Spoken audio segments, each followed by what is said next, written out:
America is in an abusive relationship. Welcome to Law and Society. Please subscribe and let's talk more about this.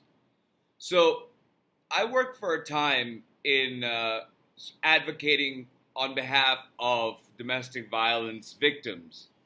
And during my time, I've also had the uh, misfortune of being in one or two really abusive relationships. So I'm kind of familiar personally as well as uh, professionally to a certain level how the violence of an abusive relationship works. So, just to make it short, a cycle of violence in a relationship starts in the honeymoon phase, where you sort of do what most people who voted for you say you've done, that say that you will do, and then doing the things that you've promised with like immigration and drill baby drill, those things, you are being very, very colorful and open and making videos about that. That that is like kind of pleasing his crowd in the honeymoon phase.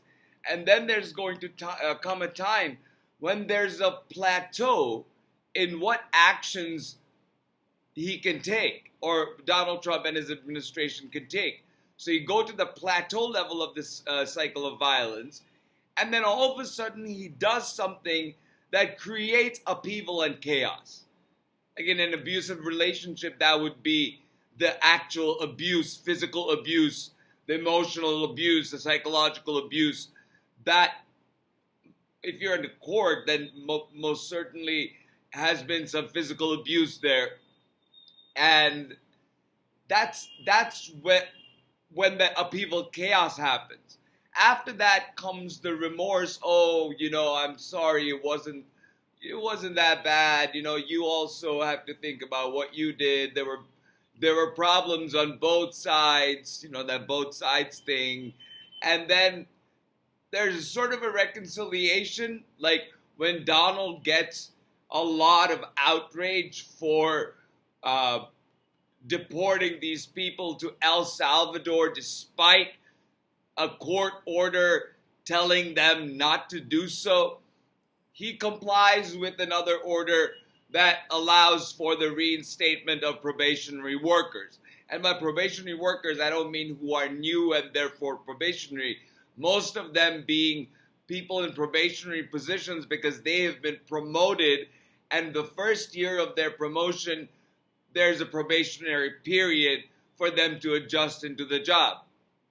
So I'm giving you this idea of sort of what the cycle of violence, and then once you get to that reconciliation, and then there's a honeymoon that happens. That, oh yeah, the government is complying with the courts. You see, like he's complying with this order of probationary, and in a way that works to sort of weigh out the other order that he disregarded by Judge Boasberg in the sort of immigration thing, and sending purported alleged uh, gang members from Venezuela to El Salvador, because that makes so much sense. And then now the truth coming out that the administration itself knew that most of them were not gang members, or they did not go through any sort of due process during that time. So, I want to tell you now today that America is in an abusive relationship with Donald Trump, Elon Musk, the oligarchs that surround Donald Trump, Putin, and the other authoritarians like the head of El Salvador, Nayib Bukele. I didn't have that in my bingo card, that he would become such a big part of Donald Trump's immigration horror.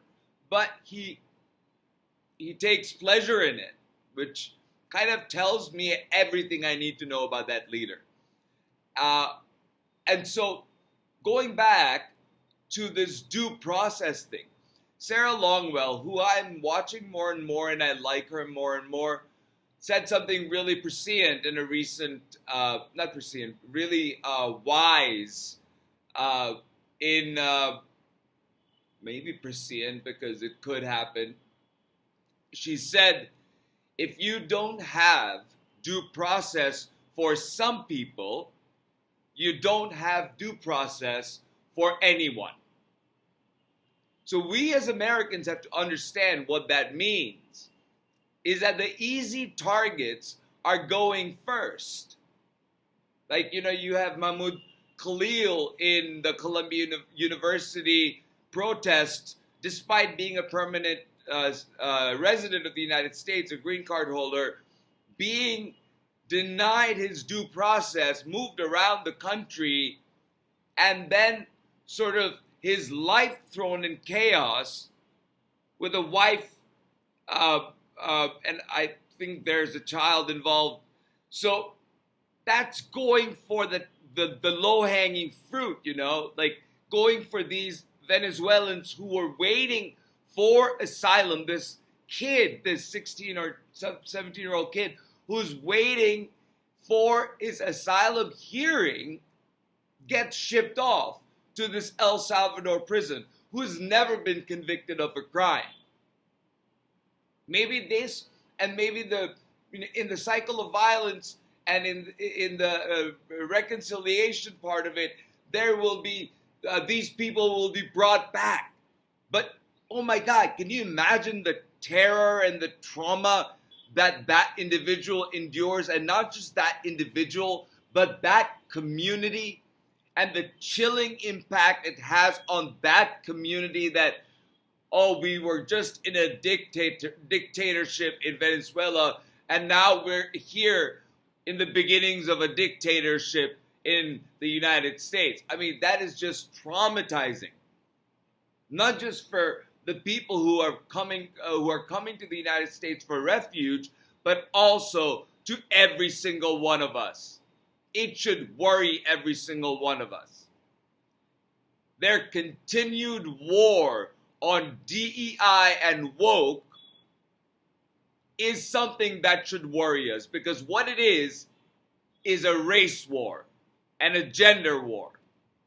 Erasing the Black Lives Matter from the Black Lives Matter plaza is an act of erasing history. What harm did that do? They're going for the easy targets first. Taking out non-white military heroes from the military website.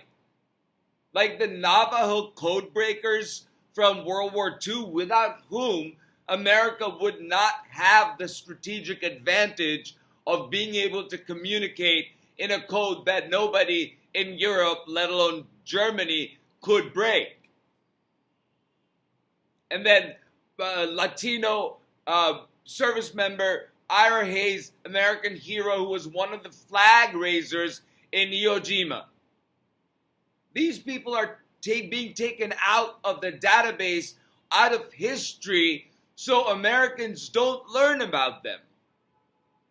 And that is a war on race. That is a war on diversity. That is a war on women. When you fire the admiral and the chief, the highest ranking person in the Navy, because she's a woman, and it is abhorrent to see that a culling of people of color and women and trans people. By the way, there's been a recent court order pushing back against the trans executive order and telling the government to reinstate trans workers.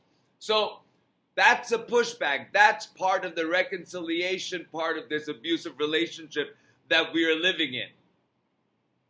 And you create the void of just completely unplugging Voice of America, which was a beacon of democracy around the world, It's just I mean, the sort of abandonment that causes for people with hope, and the necessary soft power or the influence of democracy that the Voice of America projected to the world is necessary to the maintenance of democracy.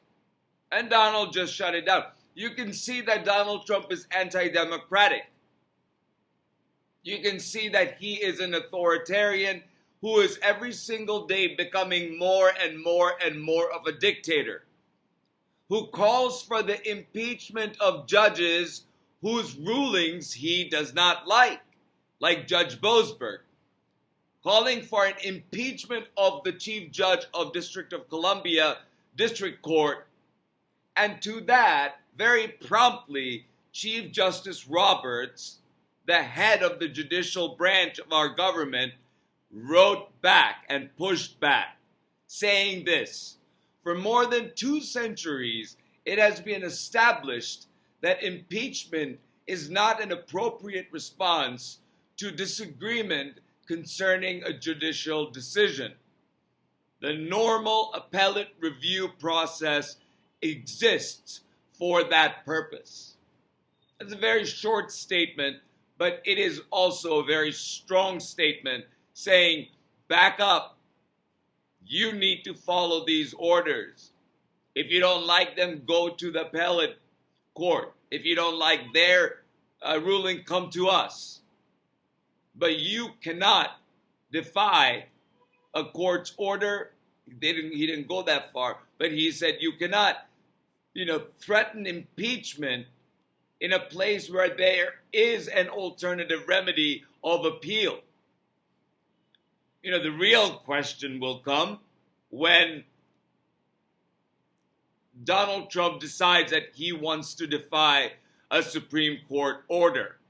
What's going to happen at that time? Currently, there are 127 cases against Donald Trump and his executive orders. And when it comes to the Supreme Court, that'll be the ultimate test. That's going to be the point of reckoning to see if our Constitution holds and what the Supreme Court would do if the president said that we will not enforce the Supreme Court's orders, like during desegregation. But during desegregation, the government, the executive branch, helped the judiciary. So there was no enforcement of it from the state. Here, it is the president saying, I'm not going to enforce the federal high court's order. What will happen then? That is what my worry, that is what my question is. And you'll hear me say that every single time that we talk about what's happening in our country. Then I want to talk briefly about this Ukraine peace deal where they're talking about division of assets, where America and Russia is meeting, but Ukraine and Europe are not part of. If Ukraine and Europe are not at the table, it is not a peace talk about Ukraine. It is a talk about how Ukraine will be forced to give up territory. And Ukraine needs to cut that string and let America go as an ally. Ukraine and Europe needs to band together, forge an army, and protect the Eurozone area, including Ukraine, and embolden itself. Remember, during President Biden's presidency, because of him bolstering NATO, there was I think Sweden and Finland that became part of NATO. And with the participation or membership of Finland, Russia lost access, European access, or any sort of shenanigan access to 700 miles of border between Finland and Russia. So that worked really well, and right now Russia has less of a border with Europe, which is mainly Ukraine. And if Europe can defend Ukraine and Ukrainian territory and push Russia out, then they will be able to have a free state in Ukraine. So without Ukraine, there is no peace talk. Lastly, I want to tell you a little bit about Elon Musk complaining about Tesla's burning. There are many places where people are lighting Teslas on fire. People are also saying, if you just leave it there for long enough, it's going to burn up on its own because the quality is shoddy. And there's this violence. First of all, violence is never all right. But the passive cruelty and the violence of that cruelty that Elon Musk has unleashed on the American people is also not right. It's this caustic effect of impacting and traumatizing Americans by having their government become the enemy and them becoming the enemy of the government, when it is our government of the people, for the people, by the people, not government of the oligarchs, for the oligarchs, by the oligarchs, which is where this fake populist president has put our country, in a place where we are in a facade of democracy and a populist one at that, but really we're turning into an autocratic oligarchy. I mean, what could be stronger proof of that than collaboration with the world's dictators and authoritarians, both with El Salvador and with Russia? I'm sure he's going to spin in some of the other extremists as well as time goes on in their policy together in the world. And it's an ominous place for our government and our country to go in, because every day that he becomes a stronger autocrat, our republic becomes weaker and our constitution becomes more and more endangered. So keep an eye out for cases going up to the Supreme Court. I'm going to keep an eye on this in a general fashion. And then if there are cases that come up and there are Supreme Court rulings, I'll go into them and I will talk about these issues. Everything from, the firings because of DEI, to the firings because of trans, to the betraying of Ukraine, to the slashing of EPA funding. And courts are pushing back against all of those things. All of those things. And we're going to see them go up to the Supreme Court. And then we're going to see what happens, whether Donald Trump complies or not.